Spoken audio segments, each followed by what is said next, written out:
Muy bien, amigas y amigos que nos acompañan hoy, esta actividad muy grata, que es la presentación de la última producción discográfica del maestro José Luis Urquieta, titulada Nuevos Aires Chilenos para oboe y orquesta de cuerdas. La última producción, y cuando digo la última producción, con eso me refiero a que no es la primera, ni es la última, sino que es la última de una serie de producciones que vienen de José Luis, quien es a esta altura ya viene siendo, yo creo, uno de los artistas chilenos que más producciones discográficas ha sacado en el último tiempo. Para esta presentación, de la cual tengo el privilegio de estar moderando, tenemos a dos invitados, José Luis Urquieta, por supuesto, que es el gran protagonista, y también tenemos a Daniela Fugeli, a ambos personalidades muy importantes de la cultura actual latinoamericana y chilena. Teníamos otro invitado también, el maestro José Luis Ricardo Echeñique, que lamentablemente por motivos de fuerza mayor nos ha comunicado que no se va a poder conectar a esta conversación, pero sin embargo la va a estar siguiendo. Bueno, para comenzar, vamos a presentar a nuestros invitados y para eso comenzaré con José Luis Urquieta. José Luis Urquieta es reconocido como uno de los artistas latinoamericanos más activos de su generación. Sus propuestas en diferentes formatos lo han llevado a realizar conciertos por más de 30 países en Europa, África, Oceanía, Asia, Norte y Centroamérica, así como por la casi totalidad de las capitales sudamericanas.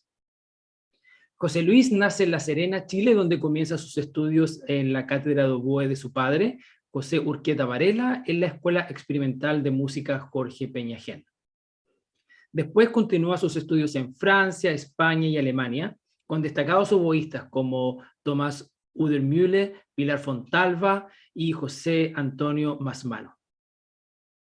Comprometido y fascinado por la música de su época, realiza un profundo trabajo de investigación sobre la experimentación instrumental junto a diversos compositores chilenos y latinoamericanos. Articula el proyecto Nuevos Aires Chilenos para oboe, el que consiste en comisionar, editar, estrenar y difundir obras de compositores chilenos para oboe en diversos formatos, el que actualmente refleja un catálogo con más de 120 obras y 4 producciones discográficas para oboe solo, oboe acompañado de ensambles y oboe acompañado de orquesta de cuerdas, que es del cual vamos a hablar hoy. Por este riguroso trabajo de investigación y difusión, le es concedido el Premio Domingo Santa Cruz 2017 por parte de la Academia Chilena de Bellas Artes. José Luis Urquieta es oboe solista de la Orquesta Sinfónica de la Universidad de La Serena y el director artístico de la Asociación Cultural MISMAR. Por otra parte, nuestra invitada, la doctora Daniela Fugeli, es directora del Instituto de Música de la Universidad Alberto Hurtado, investigadora responsable del proyecto Fondesit, espacios alternativos de la música contemporánea en Chile entre los años 1945 y 1995. Es doctora en musicología por la Universidad de las Artes de Berlín. El año 2009 obtiene el grado de Magíster Atrium en musicología, con mención en historia del arte y gestión cultural, en la Hochschule für Musik a Franz Liszt en Weimar y en la Friedrich Schiller Universität en Jena, Alemania. Entre 2010 y 2012 es asistente académica de la Cátedra Transcultural Music Studies en Weimar. En 2012 y 2015 se desempeña como asistente académica en el Colegio de Graduados das Vincent der Künste en la Universidad de las Artes de Berlín. Es parte de la organización Música Iberoamericana, dedicada a la difusión de la música española y latinoamericana de los siglos XX y XXI, y de la red de investigadores trayectorias, música entre América Latina y Europa.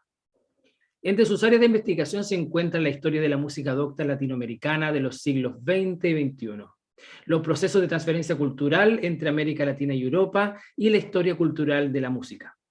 Es miembro del comité editorial de la Revista Musical Chilena y la primera vicepresidenta de la Sociedad Chilena de Musicología. Bueno, espero haber leído bien toda la información que me tienen. Y para comenzar nuestra conversación, me gustaría preguntarle a Daniela la siguiente pregunta. ¿Qué opina del aumento de producciones fonográficas y sellos discográficos dedicados a la música chilena contemporánea? Tu foco de estudio es la década anterior a la que estamos viviendo ahora, más o menos, y me gustaría que me dijeras qué es lo que has observado. ¿Ha habido un aumento, una disminución? ¿Las influencias se han extendido, se han disminuido? ¿Cómo ves la música contemporánea? Bueno, antes que nada, aprovechando que tengo la palabra, quisiera agradecer estar aquí presente con ustedes. La verdad es que para mí es un honor estar acompañando a José Luis en esta presentación de su disco, un disco que sin duda todos los que tengan el placer de escucharlo les va a gustar mucho, lo van a encontrar muy interesante. Realmente un gran trabajo que está haciendo José Luis relevando este repertorio chileno para oboe en diversas formaciones. Y aparte de eso, quería hacer mi mea culpa que al parecer en la biografía que les di se me olvidó actualizar un detallito, porque la verdad yo ya no soy miembro del directorio de la Sociedad Chilena de Musicología. Desde este año hay un nuevo directorio, pero eso, el mea culpa es mío porque no les avisé eso a tiempo. Así que lo siento por ese problema con esa información. Bueno, ahora sí, volviendo a tu pregunta, Marcos, que también me alegro mucho de estar conversando contigo porque no habíamos tenido el gusto de coincidir en una conversación. Eh, claro, yo como investigadora con interés en la música contemporánea chilena y también como a mí de vez en cuando me ha tocado colaborar en algunas producciones discográficas, la verdad me ha interesado mucho ver este auge que ha habido, yo diría así, en esta última década de sellos, de proyectos que tienen que ver con la difusión de grabaciones de música contemporánea. Por ejemplo, el sello Modular en Valparaíso, además que eso es lindo también, que es un auge que ha sido muy descentralizado, por así decirlo. O sea, así como está Modular en Valparaíso, está ahora Chile Clásico, que se lanzó hace poco como sello valdiviano, ¿verdad? Tenemos por otra parte el Aula Records de Lusach, y yo agregaría a esto el reciente lanzamiento de la página de Nuevos Aires Chilenos para Boe de José Luis Urquieta, donde justamente él pone a disposición, aparte de muchas informaciones, también grabaciones de una cantidad importante de repertorio chileno y latinoamericano en relación a los BOE. Entonces, a mí lo que me ha llamado la atención es ver cómo este auge tiene que ver también con un aprovechamiento inteligente de las nuevas posibilidades de la era digital, ¿verdad? El hecho de poder ocupar las redes sociales, de poder ocupar Spotify, por ejemplo, eso me parece que ha ayudado mucho, porque lo que teníamos antes, yo me imagino que, bueno, José Luis, Marcos y yo probablemente seamos todavía grandes amantes del disco, ¿no? Físico, que uno tiene en la mano, que uno le saca el plastiquito, lo abre, ojea el librillo, ¿verdad? Eh, pero si bien yo soy muy partidaria de que ese objeto no desaparezca, la verdad es que también es cierto que es fantástico tener la posibilidad de poner a disposición la música por otros canales a los que tienen acceso personas que están en otras ciudades, que no fueron al lanzamiento, que no se toparon con un concierto del ensamble que justo en ese momento vendió, repartió, porque todo lo que es, digamos, si nos atrevemos a llamarlo así, la industria discográfica en torno a la música contemporánea chilena es obviamente muy pequeño, muy precario aún. Entonces encuentro fantástico, digamos, que a través de estas nuevas posibilidades también del mundo digital, esto se esté diversificando, descentralizando y ampliando. Y por último, bueno, para mí como investigadora, por supuesto, esto viene a llenar un enorme vacío, porque para nosotros poder estudiar estas músicas, incluso presentársela a nuestros estudiantes, crear nuevas audiencias, tenemos que mostrarles los soportes escritos. O sea, ustedes saben, una partitura ya con ciertas técnicas extendidas o qué sé yo, a alguien que no haya tenido ese conocimiento no le dice tanto. Entonces es demasiado distinto uno tener la posibilidad de mostrar la música y de ahí ir creando también este gusto por esta otra escucha, que obviamente es una escucha que tiene otras exigencias, pero que nosotros sabemos que es muy entretenida si uno educó un poquito el oído para entretenerse con estos lenguajes. Muchas gracias, Daniela. Es una visión muy clara de lo que está sucediendo actualmente y el uso de las tecnologías. Antes de continuar, me gustaría pasar el aviso de que nuestro público puede participar de esta conversación y la forma más fácil de hacerlo es haciendo las preguntas en el perfil de José Luis. Si ustedes buscan en Facebook José Luis Urquieta, les va a aparecer la foto de un oboísta, obviamente, con un fondo rojo. Y ahí, en el chat, yo estaré revisando y cualquier pregunta que tengan la leeré aquí a nuestros entrevistados. Ahora, continuando con José Luis. José Luis, este ya es la cuarta producción, si no me equivoco, de la lista del gran proyecto de música para oboe de compositores chilenos. ¿Y qué te motivó? ¿Cuál es la diferencia entre este disco y los discos anteriores? ¿Qué fue lo que te motivó a crear en este disco en específico? Bueno, muchas gracias Marcos en primer lugar, por tu presentación tan bonita. Muchas gracias Daniela por haber aceptado, en primer lugar, a participar en este proyecto, escribiendo y dando contexto un poco a las obras que conforman este disco. También agradezco a nuestros amigos y amigas que nos están siguiendo. Estoy recibiendo muchos mensajes acá a través del WhatsApp. Muchas gracias.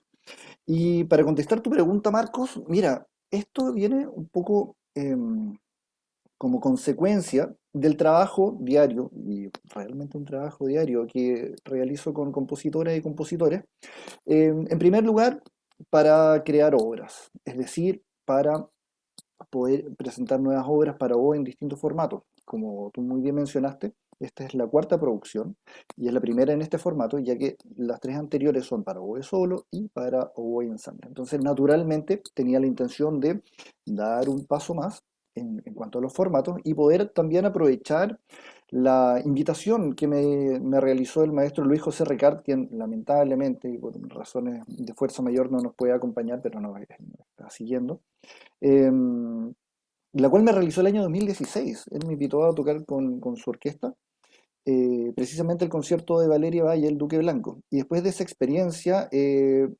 surgió una verdadera amistad y sobre todo una afinidad en cuanto a la difusión e interpretación de música nacional. Como todos muy bien saben, Luis José y la Orquesta Marga Marga tienen un vasto repertorio de música nacional. Es más, tienen son 10 volúmenes, son 10 discos que tienen con un recopilatorio, esto hace 5 años, yo creo que ya deben ir en los 20, 30 fácilmente. Entonces estuvo inmediatamente esta afinidad de empezar a conversar sobre compositores, sobre compositoras, sobre instancias de difusión, y me hizo esta invitación, me dijo, bueno, hagamos un disco juntos. Me dijo, tú conoces a compositores nuevos, podemos hacer algo. Y empezamos a trabajar. Evidentemente, no fue rápido, no fue fácil, porque la grabación, la parte técnica de una producción de estas características, tiene costos que son más elevados que, por ejemplo, grabar o solo, o un trío o un cuarteto. Entonces tuvimos que entrar a la etapa de gestión de recursos, postular a los fondos concursables, que no fue muy bien en un comienzo, hasta que después nos adjudicamos el fondo, después nos pilló la pandemia y acá estamos. Este proyecto debió haber sido presentado el primer semestre del año 2020, evidentemente fue completamente imposible, pero por fin pudimos retomar esta energía y presentar el proyecto el día de hoy. Y estas cuatro obras que conforman este disco, eh, claro, no todas fueron dedicadas a mí, no todas fueron estrenadas aún, eso lo vamos a pormenorizar un poquito más adelante. Pero sí, la verdad que son cuatro obras que quiero muchísimo y estoy muy contento de poder haberlas registrado y poder presentarlas el día de hoy.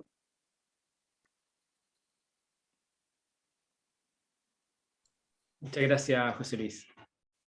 Sí, bueno, eso nos muestra también que la labor, al parecer, del intérprete actual es más allá de escribir la obra o de interpretar la obra, sino que también en ti hay un ejemplo del intérprete moderno, que además tiene que gestionar los recursos, que va mucho más allá de ser un artista, también tiene que ser gestor, y eso es lo que nos impone simplemente el modelo económico que tenemos. Efectivamente, y me gustaría solamente destacar una anécdota.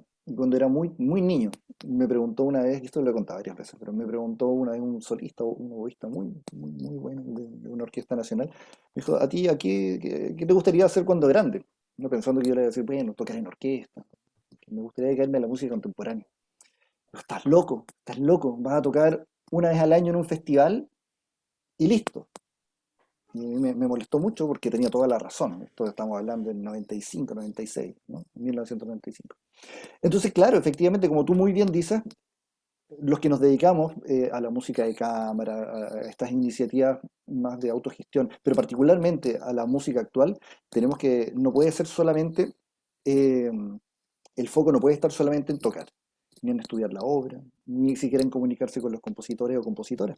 Está todo, está de gestionar las salas, gestionar los conciertos, gestionar absolutamente todo. Lo cual a mí me alegra mucho porque cada vez es más frecuente, incluso la gente que no se dedica a esta música. Por ejemplo, tengo el gusto de estar trabajando actualmente con el Cuarteto Austral, conformado por estas cuatro virtuosas y talentosas solistas, ¿no? Que son quienes conforman esta agrupación, y ellas también realizan una labor súper proactiva y una gestión muy, es realmente un emprendimiento, ¿no? Un emprendimiento cultural, y esto nosotros lo vemos como prácticamente una empresa, ¿no? Como uno administra una pequeña empresa, una pyme. Sí, ahora, si yo pudiera agregar desde mi experiencia, digamos, estudiando las vanguardias latinoamericanas de la década del 40, del 50, yo diría que esto es lo normal en la música contemporánea. Siempre ha sido la norma, o sea, siempre los intérpretes que se han dedicado a esto y los compositores también han estado en la autogestión y siempre ha sido de nicho.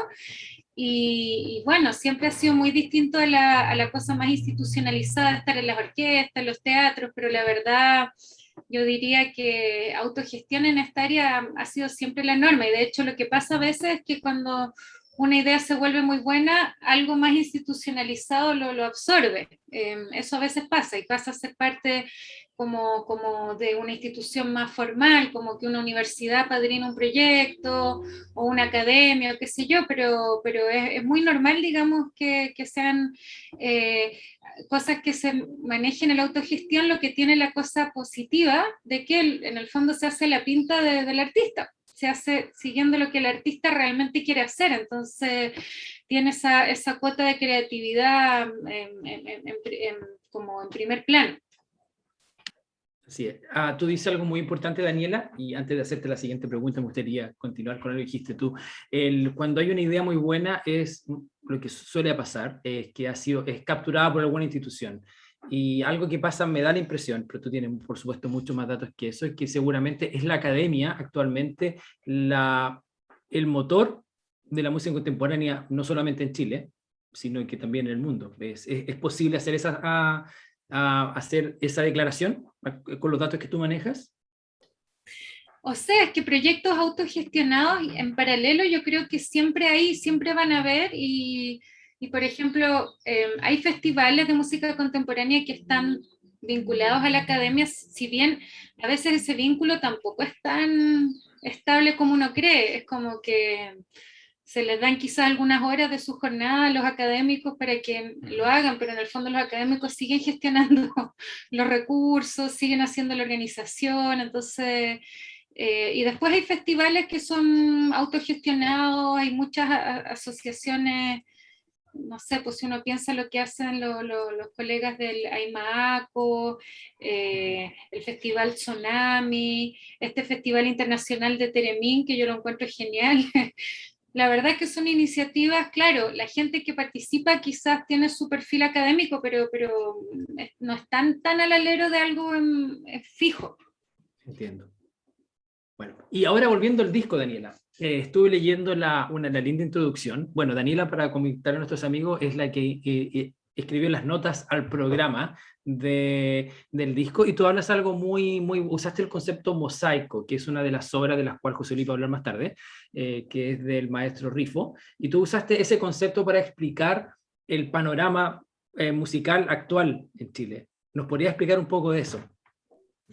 Sí, la verdad yo me tomé la libertad de extrapolar el título de la obra del maestro Rifo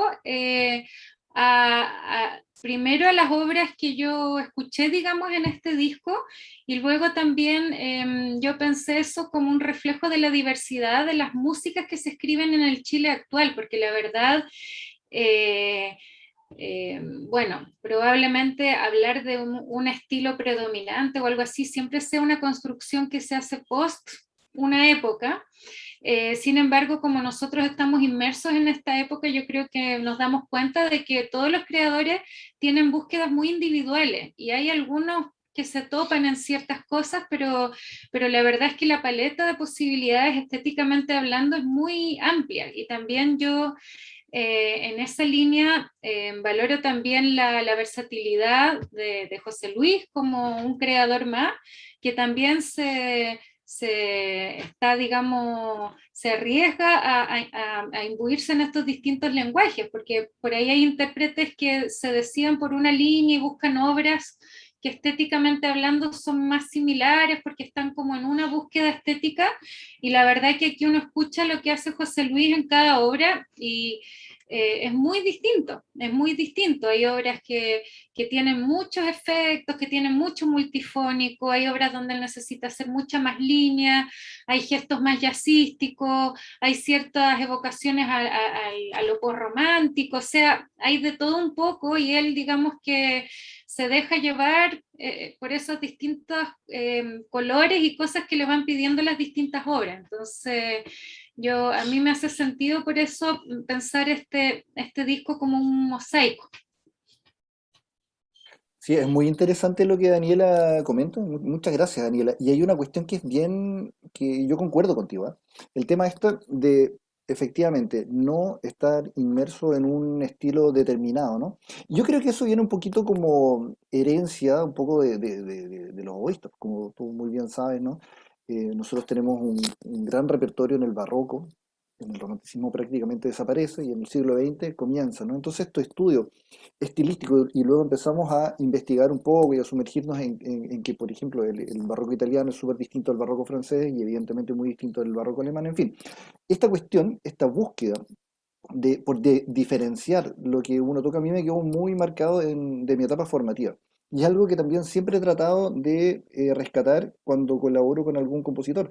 Antes de acercarme a uno o a una compositora, escucho su música, le pido revisar la mayor cantidad de obras antiguas y recientes y trato precisamente de que este acercamiento sea, por una parte, propositivo, es decir, mira, yo tengo estas cosas que pueden funcionar, pero dentro de lo que tú haces, ¿te fijas? Y dentro de eso tal vez buscar cosas juntos.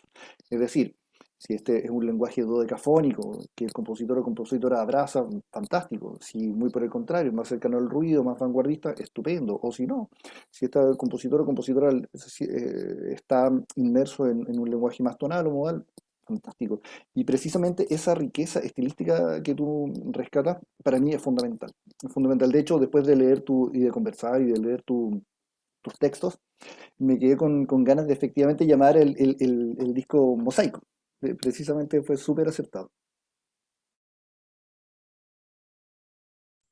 Muchas gracias, José Luis. Antes de ir a las preguntas del público que ya están llegando, vamos a avanzar en nuestro programa y le vamos a pedir a José Luis, que es el padre de este disco, el padre, el abuelo, el primo, todo, porque le tocó hacer de todo, como ya hemos visto, que nos haga la presentación del disco y que nos comente en más detalle de las obras, de cuál fue la motivación y básicamente que es el momento en que José Luis nos va a mostrar al mundo de qué se trata esta última producción. Adelante, José Luis. Muchas gracias, Marco. Bueno, dos cositas. Lo primero, vamos a escuchar un par de extractos de las obras, porque evidentemente este es un disco que dura 48 minutos con 48 segundos, entonces sería demasiado largo. Pero más tarde, a las 11, a las 23:30, 11:30 de la noche, podrán escuchar el disco íntegramente en el programa Siglo XXI, conducido por José Oplustil en la radio Beethoven. La particularidad es que vamos a estar conversando y presentando los audios íntegramente, así que los y las dejo invitados para que puedan ver esto. Lo segundo es que por cuestiones de agenda, nuestros y nuestras compositoras no nos pudieron acompañar, pero dos de ellos nos dejaron un video de presentación y los otros, Daniela y yo, vamos a hablar de las obras. Entonces, para comenzar, voy a presentarles la obra que da inicio a este disco, la obra del compositor Luis Saglie, que se titula Misterios Chinos. Hola, soy Luis Aguilé, compositor de Misterios Chilotes, concierto para oboe y orquesta de cuerdas. Misterios Chilotes es una obra programática basada en una fantasía que yo mismo creé, donde me pongo en la posición de confrontar a diferentes mujeres de la mitología chilota. Para mí, desde el inicio, la instrumentación fue un punto muy importante, ya que sería para mí la forma de poder acercar la obra, aunque sea a un pequeño porcentaje, a las sensaciones y todo lo interno que yo sentí cuando por primera vez me confronté frente a esta mitología, una mitología muy rica, fantástica, mágica. Y esto hizo dentro de mí tener el impulso a hacer una propuesta musical de todo lo que sentí. Cada personaje tiene lo que se puede ver como o una temática, en otros motivos, identidad musical propia. Y esto incluye a mí mismo como el protagonista, como el personaje que va avanzando en la historia, confrontando a una y a otra de las mujeres de la mitología. Para mí, Misterios Chilotes es una representación muy transparente de quién yo soy como compositor, ya que intenta de forma muy honesta contar una historia, llevar al público a través de una experiencia desde el inicio hacia el final. El tema de teatro y música para mí siempre ha sido un punto muy clave en mis composiciones y algo que siento me define bastante. Y esta obra tiene un balance de todo esto y por eso una obra muy cercana a mí mismo. Los invito a tomar parte de este viaje.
Bueno, esto fue un extracto de Misterios Chilotes, con la presentación del compositor Luis Aguilé, actualmente radicado en Sydney, Australia. Para la siguiente obra que vamos a presentar, que pues ya mencionamos previamente, ¿no? Que se llama Mosaico, es el segundo track de este disco, le voy a pedir a Daniela, que ya, bueno, nos anticipó un poco, pero le voy a pedir que por favor nos cuente un poco qué es lo que pudo escuchar y pudo ver ella de la partitura y de la música del maestro Guillermo Rifo.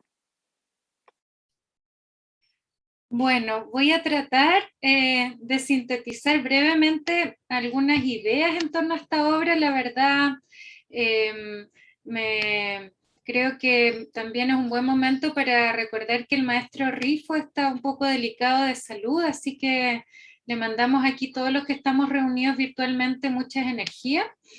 Y bueno, esta es una obra para oboe solo, pero que además tiene cuerdas, tiene timbales y tiene algo bien interesante que es a las cuerdas se le agrega un segundo contrabajo que está ocupado como contrabajo de jazz, digamos, o sea, se ocupa sin arco y se ocupa haciendo pizzicato. Entonces ahí nosotros vemos, los que conocen la trayectoria del maestro Rifo, él es alguien también que bueno, Por eso su obra es la que se llama Mosaico, pero yo veo también esta obra también como un poquito un mosaico de su propia trayectoria, porque evidentemente está el lenguaje de la música contemporánea, con giros más bien atonales, modales, etcétera, pero también está la herencia de su carrera como percusionista, un poco en el toque de la percusión, que está usada más bien como recurso de color, pero en unos momentos bastante específicos de la obra que dan como el toque necesario que él está buscando.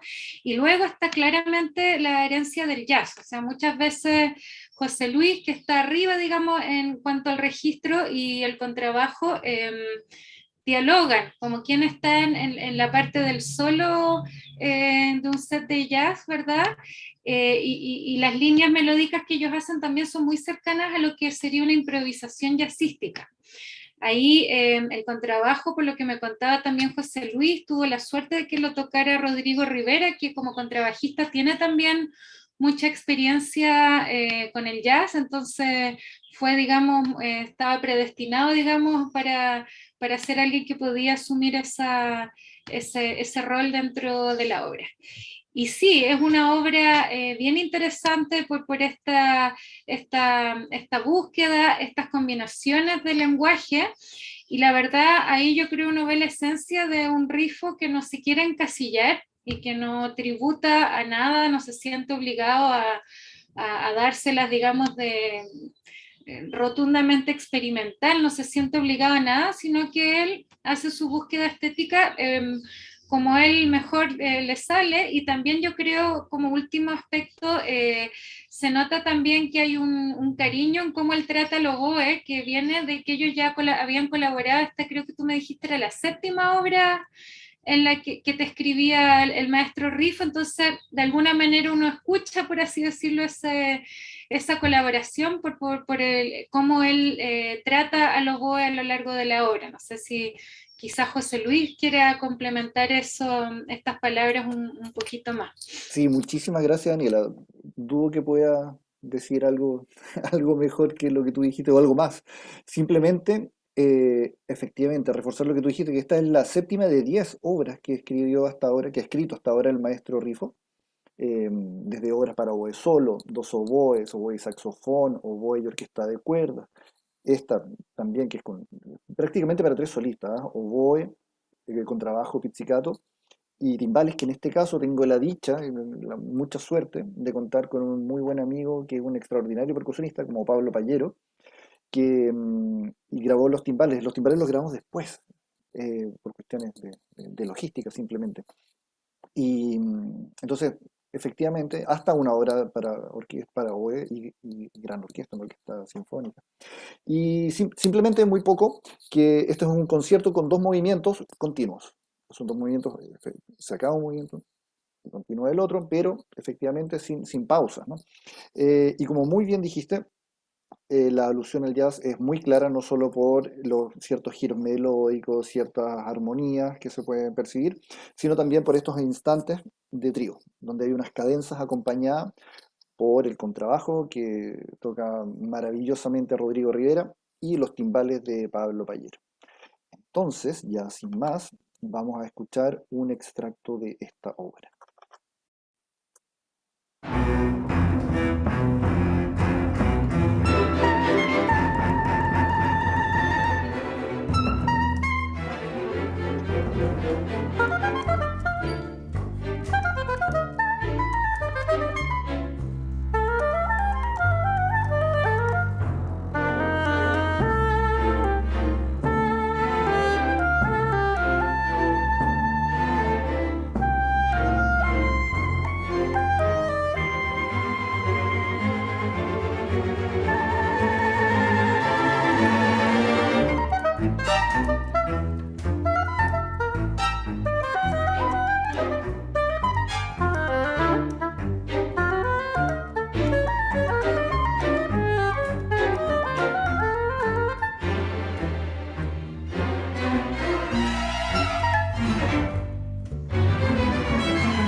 Entonces, esto fue un extracto de Mosaico de Guillermo Rifo para oboe solista, contrabajo pizzicato, timbales y orquesta de cuerda.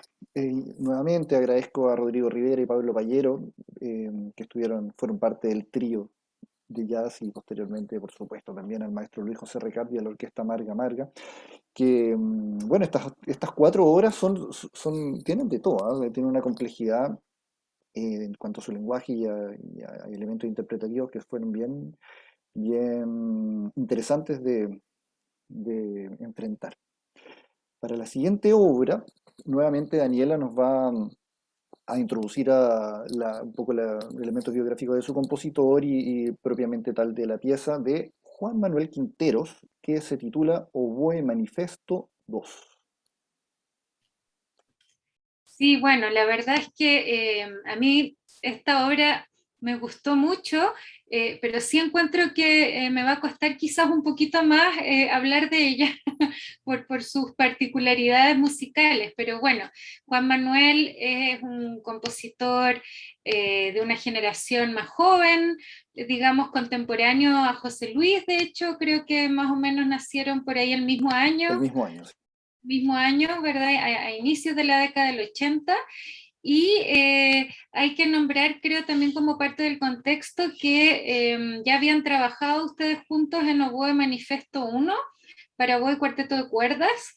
Esa obra también se puede ver en la página de los nuevos aires chilenos para oboe que lanzó hace poco José Luis, o está también en la discografía, ¿verdad?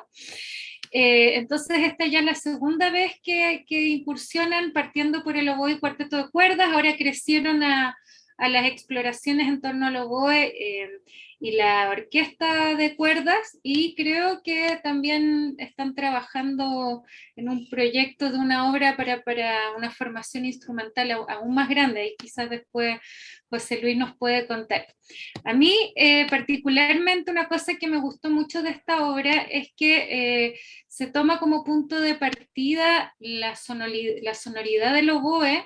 De alguna manera es como que la orquesta se apropiara de los sonidos del oboe y trabajara con ellos, amplificándolos, multiplicándolos, en torno a diversos efectos. Entonces a mí me gustó mucho la sensación acústica también que se crea, que yo le llamé tridimensional, aunque es un concepto que no es musical, pero así la escuché yo, y me encantaría justamente escucharla en vivo también, porque creo que ahí toda digamos, la fineza del juego que hay entre oboe y la orquesta de cuerdas va a ser súper interesante de apreciar, sobre todo porque hay un trabajo bastante fino en cuanto a recursos microtonales, al uso de multifónicos, oscilaciones.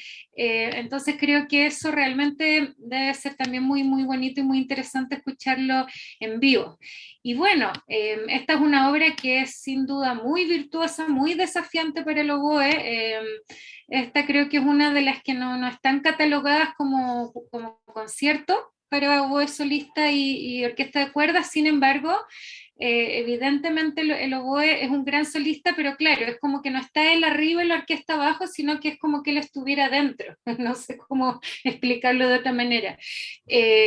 Y es una obra que efectivamente es muy virtuosa, la interpretación es muy bonita que logra José Luis, y ahí un último detalle que quisiera mencionar es que hay un clímax hacia el final de la obra que, bueno, que debe ser realmente muy demandante de tocar, y donde el oboe pareciera ya perder su característico sonido redondito para abrirse, digamos, en una sonoridad así como no sé cómo definirla de esta manera, pero de alguna manera llega al límite de las posibilidades discursivas del instrumento. Entonces me gustó mucho también esta dramaturgia que tiene la obra, que es muy clara. Y por si hubiera alguien escuchándonos que, por ejemplo, no fuera muy asiduo o muy conocedor de este repertorio más experimental contemporáneo, yo le diría que se dejen llevar justamente por el hilo dramático de la obra, por lo que produce en relación a emociones, a efectos, porque yo creo que es muy entretenida de escuchar, tenga uno o no demasiados conocimientos de este tipo de búsquedas estéticas. Muchas gracias, Daniela, muy acertada. Bueno, conversamos un poco sobre esta obra, pero el análisis que tú haces es muy acertado. Solamente para complementar, me gustaría comentarles que en esta obra, junto a Juan Manuel, trabajamos mucho previamente en cuanto a lo que yo denomino insumos instrumentales, ¿no? Que son más que ciertos efectos, como por ejemplo un multifónico en particular distintas técnicas extendidas, en un gesto instrumental conformado por, evidentemente, ciertos elementos instrumentales ligeramente distintos. ¿A qué me refiero? En particular me gustaría mencionar dos, que son el del comienzo, que es un glissando de novena, de re a mi bemol, que es un gesto que tiene una estética, un comportamiento, no podría definirlo como un glissando. Pero ese gesto fue muy interesante porque fue súper dirigido por Juan Manuel. Yo le dije, mira, existen estas posibilidades, y me empezó a decir y esto, hasta que llegamos a ese recurso, y eso es lo que origina toda la obra. Además, esta obra está precedida por el Oboe Manifesto, como los que conocen la obra de Juan Manuel, saben que él tiene un ciclo de piezas que son manifesto, percusión, manifesto, cello, manifesto, etc. Entonces esta obra, este ciclo de obras, como muy bien comentó Daniela, nosotros en este momento nos encontramos trabajando en la obra para oboe solo, Manifesto, y la idea es seguir, completar el ciclo, ¿no? Entonces fue precedida de esta obra que utilizaba también ciertos elementos que también trabajamos, y al ser una agrupación más reducida, oboe, cuarteto de cuerdas, era mucho más fácil elaborar desde el punto de vista sonoro. Al ser una masa mayor, una masa instrumental mayor, él por supuesto delimitó muy bien los recursos y las sonoridades especiales que quería utilizar. Entonces, como segundo gesto, me gustaría destacar lo que tú muy bien dices, que esta sonoridad hacia el final, donde el oboe pierde un poco su característica sonora predominante, ¿no? Y es muy interesante porque una de las cosas que, conversando con la gente, con los oboístas que se dedican a la música actual, que uno primero tiene que pasar un poquito más allá, es la cuestión estética, ya que, por supuesto, el oboe es un instrumento que está muy influido por el concepto estético clásico romántico centroeuropeo, ¿verdad? Entonces, y que busca efectivamente la redondez del sonido, lo que todo apunta, la fabricación de los instrumentos, la construcción de las cañas, la estética, todo apunta un poco a eso, a que el oboe sea más redondito, más bonito, ¿no? Entonces uno tiene que pasar eso, ya que muchas veces necesitas un poco ese sonido crudo que es muy propio del instrumento, o sea, los primeros sonidos que emiten los niños, que emiten uno cuando fue niño, ¿no? Es un sonido muy crudo, que es propio del oboe, no es característico del oboe. Entonces, con esa sonoridad en mente, Juan Manuel presenta un elemento que llamamos texturas. Un poco los que han tocado música, por ejemplo, de Fernando García, saben que él realiza gráficos en las partituras, y esto es precisamente tocar rápidamente. El Juan Manuel es un poquito más específico, ya que determina un cierto ámbito o tesitura en el cual quiere esta textura en particular. Por ejemplo, una quinta de fa a do. Y lo cual permite después ir cambiando, no de nota, pero sí de registro, lo cual varía un poco el sonido. Y este elemento lo utiliza súper bien, y como tú muy bien mencionaste, esta es una obra que el oboe, si bien es solista, pero muchas veces está dentro, después sale, después el cello, por ejemplo, recoge un gesto y lo amplifica, y después los violines responden con el gesto invertido. Realmente un trabajo compositivo muy elaborado el que logra Juan Manuel en la obra más breve, en menos de 6 minutos, casi la mitad de lo que duran las otras obras. Pero no se siente, al escuchar, no se siente que es una pieza corta, porque la carga emocional que se logra con esta estructuración y con estos elementos que son un poco más, que es muy distintos a las otras tres piezas, hacen que sea una obra sí, muy grata de escuchar, pero intensa. Ujú. Entonces, bueno, dicho esto, vamos a escuchar un extracto de la pieza.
Oboe Manifesto 2 de Juan Manuel Quinteros, la tercera obra que conforma este cuarto volumen de Los Nuevos Aires Chilenos para Oboe.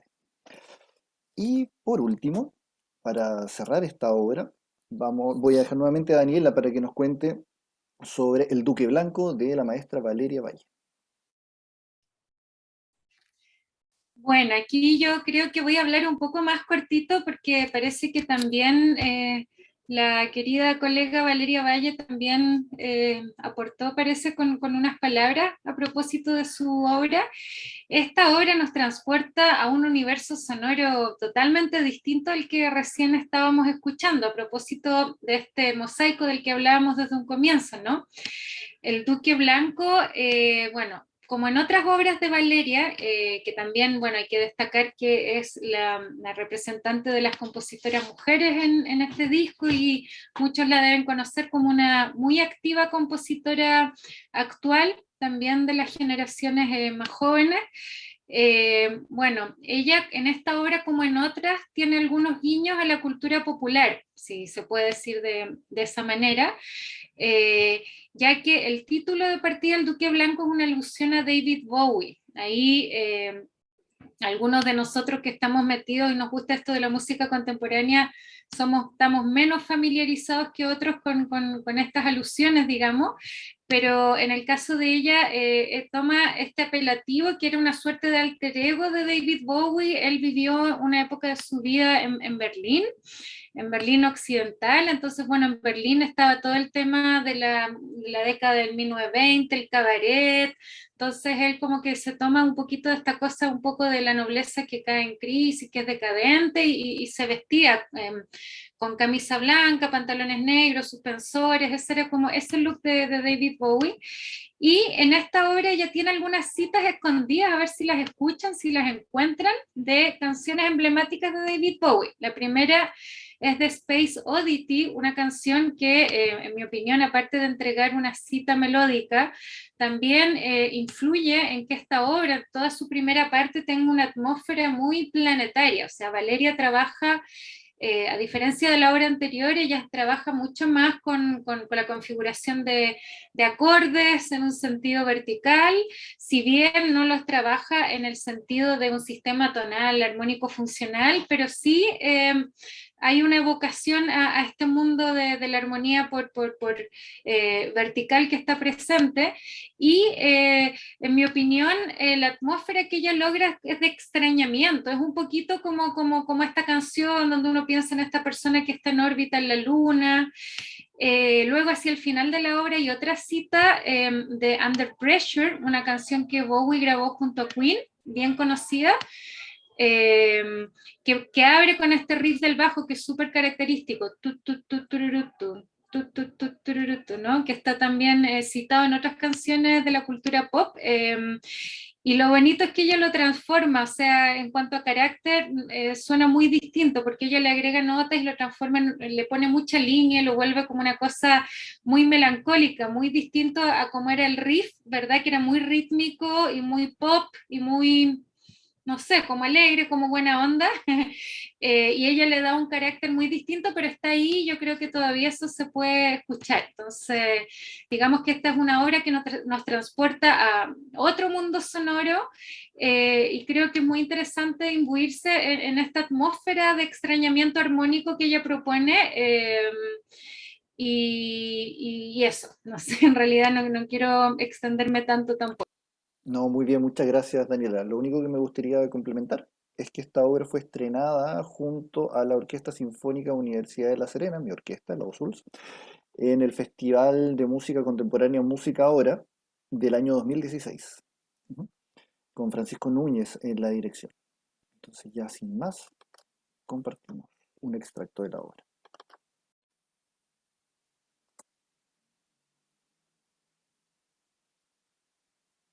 Mi nombre es Valeria Valle, soy compositora chilena y estoy acá para presentar mi obra El Duque Blanco. Es un encargo del maestro José Luis Urqueta para oboe y orquesta de cuerdas, compuesta el año 2016. La interpreta también la orquesta Marga Marga. Estoy muy contenta que esta obra sea parte del disco porque José Luis Urqueta se ha preocupado muchísimo de difundir el repertorio nacional para este instrumento, ya sea en formato solista y en esta ocasión acompañado de orquesta. Esta obra es un homenaje al cantante y artista David Bowie. Estoy muy contenta porque en esta obra yo pude colocar guiños y formas de mirar las canciones más emblemáticas que tiene, que bueno, son muchísimas, pero traté de tomar algunos momentos musicales de sus canciones e incorporarlos con distintas texturas, con distintos timbres, con distintos diálogos que se van generando entre el oboe y la orquesta. Parte esta obra con un solo del oboe que va haciendo gestos melódicos bastante, digamos, ascendentes y descendentes, con ciertos guiños, ciertas de estas canciones, para que luego se incorpore la orquesta a modo de una pared sónica, creando una atmósfera de la obra. Y luego esta obra va a empezar a transitar por distintos momentos en donde vamos a encontrar acordes, momentos con cortes muy rítmicos, también vamos a encontrar despliegue de acordes donde la nota cúlmine de una proyección a modo de armónicos la crea el oboe, con un piso que lo hace el contrabajo. Entonces se logra ir creando esta sumatoria de sonidos con los instrumentos. Me gustó mucho este desafío porque fue la primera obra que yo hacía donde dialogaba un instrumento solista con la orquesta, y creo que busca precisamente generar ese vínculo, ese lazo que es el solista con una orquesta. Espero que disfruten la obra El Duque Blanco, y muchas gracias también por incorporarla en este registro fonográfico. Saludos.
Bueno, y eso fue un extracto de El Duque Blanco de Valeria Valle, y esas imágenes fueron del registro, el primer registro que hicimos de esta obra con la Orquesta María Marga y el maestro Luis José Recart.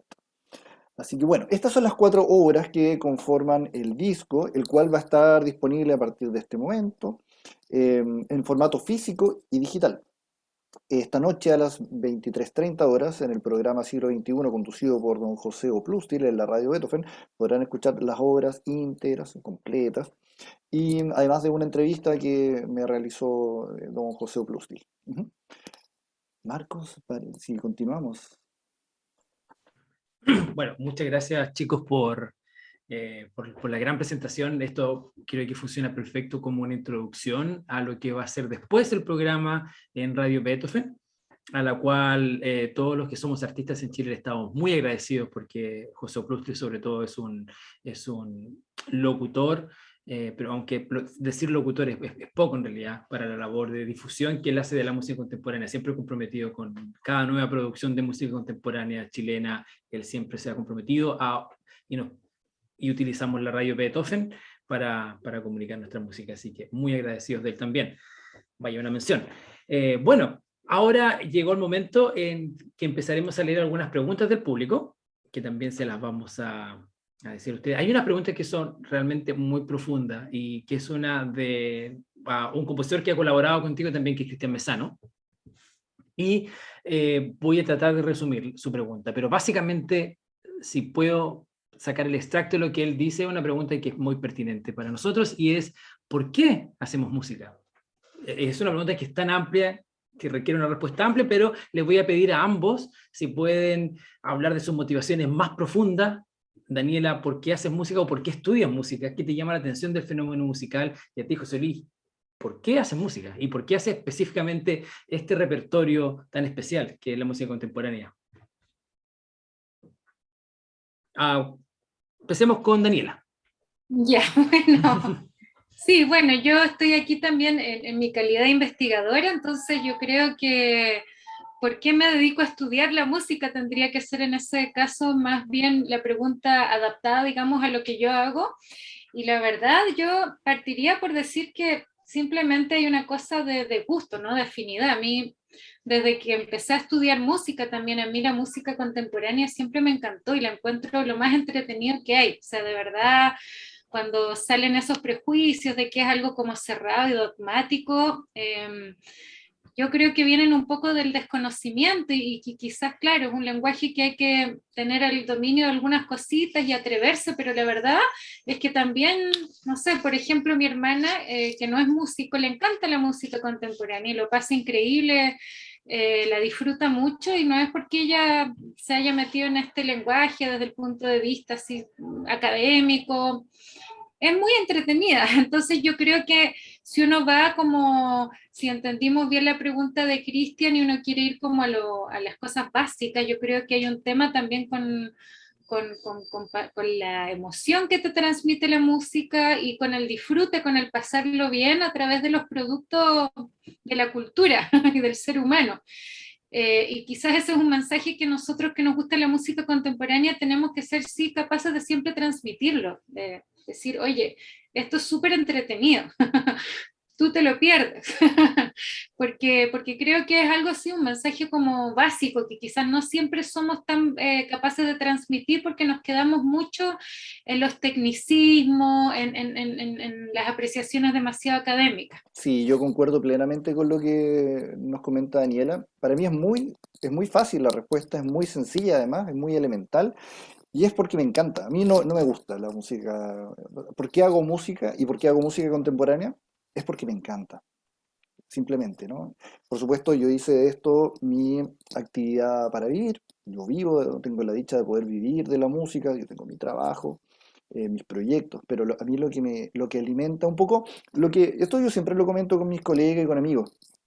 Nuestra aproximación como niños a la interpretación, porque nosotros, claro, evidentemente conocemos la música a través de la interpretación, es la fascinación, es ese gusto por empezar a crear melodías, después de tocar en conjunto, y esa fascinación, ¿no? Es lo que a mí me mueve para hacer esta música. Esa sensación, ¿no? Como antes describí, evidentemente se va perdiendo un poco cuando esto ya se incorpora a la vida, ¿no? Nuestra.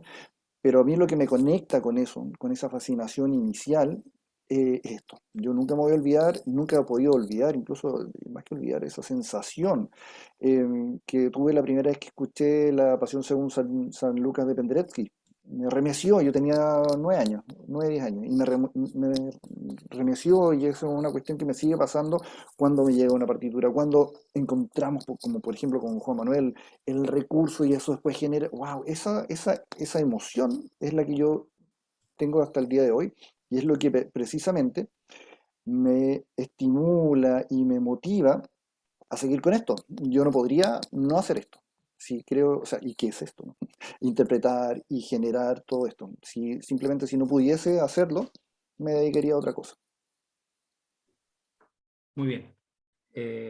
Bueno, yo quiero decir solamente... Perdón, no puedo dejar de saludar a Ujú. Cristian, que efectivamente es un gran amigo, un gran colaborador, y creo que su discurso es súper, súper, súper necesario en nuestro medio. Yo creo que muchas veces estamos imbuidos en otras cosas, en otras partes, ocupándonos de generar recursos, generar más conciertos, generar todo, y siempre Cristian llega un poco con su garrote muy positivo a decirnos, oye, ojo.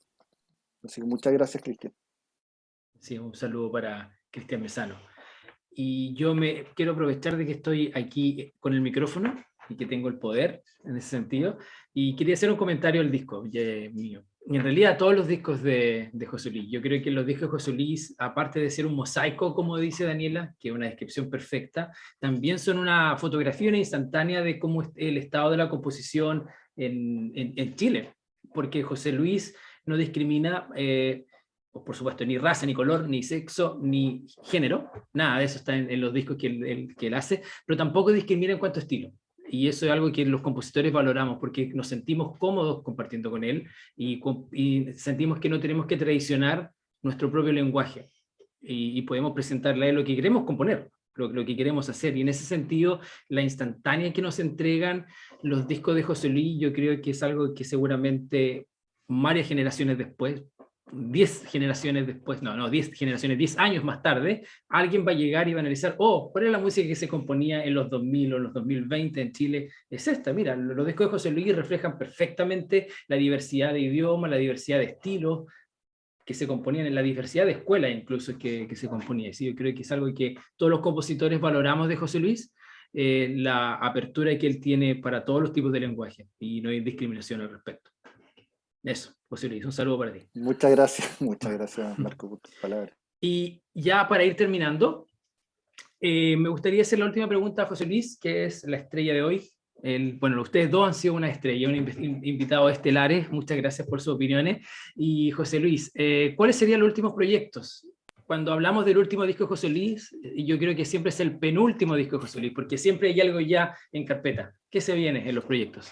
Bueno, muchas gracias por esa pregunta, efectivamente.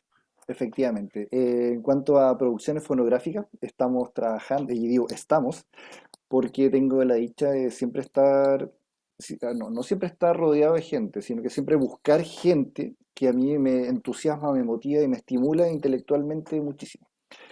Estaba trabajando. Una de esas personas eres tú, Marcos Estuardo, y mis queridísimos amigos Victoria Ayal y Pablo Payero, con el cual tengo la fortuna de trabajar en el ensamble de dibujos. Estamos preparando nuestra primera producción fonográfica, la cual está conformada por supuesto, obras de compositoras y compositores chilenos. Esto va a estar disponible a partir de enero próximamente, ya que estamos terminando la postproducción, que por supuesto que se vio afectada en cuanto a los plazos por la pandemia.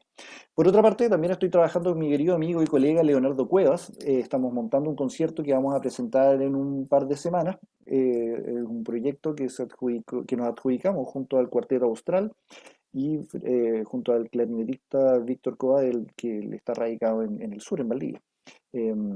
Así que estamos trabajando en eso también, en un programa que vamos a presentar. Y por último, que esto aprovecho de hacer la invitación para la próxima semana, entre el lunes 22 y el 29, vamos a estar presentando, esto ya un poquito más general, pero también proyectos particulares, el Festival de Música de Cámara Latinoamericana, organizado por la Asociación Cultural Mismar, la cual tengo la dicha de presidir en la parte artística junto a mi querido colega Gonzalo Godoy. Esto, por supuesto, iba a ser en formato presencial, pero ya por lo antes descrito, van a ser 8 conciertos grabados. Dentro de estos conciertos va a estar participando, por supuesto, la orquesta Marga Marga, donde van a estrenar una obra de Marcos Estuardo, y me presentaré también con el ensamble de dibujos y con mi colega Leonardo Cuevas. También estarán invitados Danor Quinteros, el Cuarteto Austral, Katia Galleguillos, el ensamble Auros. Así que los dejo ya invitados e invitadas para la próxima semana a nuestro festival. Y bueno, ya para despedirnos, muchas gracias José Luis, muchas gracias Daniela por tomarte el tiempo y de escuchar el disco y de escuchar música contemporánea chilena y escribir acerca de lo que hacemos, porque es algo que nosotros valoramos mucho como artistas. Bueno, por mi parte, no me queda nada más que despedirme, agradecer a todas las personas que estuvieron con nosotros en el Facebook. Miro acá, porque acá tengo a las personas que están en el Facebook, así que muchas gracias a todos por haber venido, muchas gracias José Luis, muchas gracias Daniela también por el arduo trabajo que han hecho en la creación de este nuevo disco. Y solo para decir, última cosa, que no se olvide el público de que las obras completas vienen, como ya lo hemos dicho muchas veces, a las 11:30 hora de Chile por Radio Beethoven.